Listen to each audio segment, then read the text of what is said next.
ஜெயக்குமார் கடந்த காலங்களில் சொல்லும் பொழுது பாஜகவோட கூட்டணி வச்சதுனால தான் நான் தோத்தேன், இல்லைன்னா நான் சட்டமன்றத்துக்குள்ள இருக்க வேண்டிய ஆளு, நான் முடிசூடா மன்னனா இருந்தது எல்லாருக்கும் தெரியும், இது வந்து தோக்கிற தொகுதியா தோக்கிற கட்சியா இது அப்படிலாம் சொல்லிட்டு இருந்தவர்.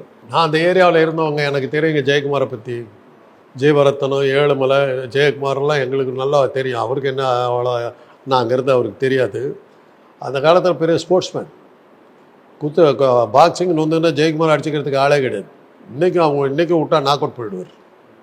அந்த அளவுக்கு ரொம்ப ஃபேமஸ் மேன். திமுகவினுடைய ஏழுமலை இறந்த பிறகு இவர் தான் முடிச்சுவிடா முன்னரா அப்படின்னு அவர் அந்த ஏரியாவுக்கு அவர் தான் இருந்தார். 6 பேர் ஏரியாவும் அவர் வச்சு தான் சட்டம். அதுக்கு முன்னாடி ஏழுமலை இருந்தால், அதுக்கு முன்னாடி ஜெயவரத்தன் இருந்தார்.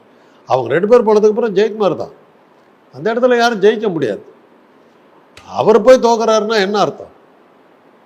கூடாவளுக்கும் தீராயிடுமே தரும். இப்போ பாஜக கூட கூட்டணி திருப்பி வந்ததுக்கு அப்புறம் என்ன அவரும் ஒன்றும் சொல்லாமல் இருக்கு. அதை பற்றி அவர் கவலைப்பட வேண்டியதில்லை. ஒன்று ஜெயிக்க வைக்க வேண்டியது என்னுடைய பொறுப்பு, அவ்வளோதான். எப்படி ஜெயிக்கிறேன்னா கேட்காது, அவ்வளோதான். அதுதான் அமித்ஷா சொல்லிட்டு போயிருக்காரு. எங்களோட இருங்க, நாங்கள் உங்களை ஜெயிக்க வச்சிடறோம்ட்டார்.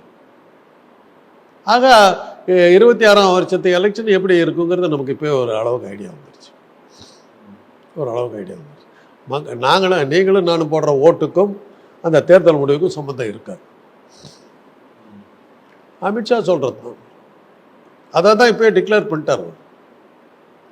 2026ஆம் வருஷத்தில் அதிமுக பாஜக கூட்டணி ஆட்சி அமைக்கும். பாஜக தலைமையின் கீழே 2 வருஷம் பாஜகவும் 2 வருஷம் அதிமுகவும் சொல்லிட்டு இது பண்ணுவாங்க. அப்புறம் பாஜக உட்காந்துட்டு 2 வருஷம் கழித்து போனாக்கா மாயாவதி மாதிரி நான் ஏன் போகணுன்னு கேட்டாங்கன்னா பேசாமல் உட்காந்து வேண்டியது தான். காங்கிரஸ் அப்படி தானே ஏமாந்துச்சு மாயாவதிக்கிட்ட.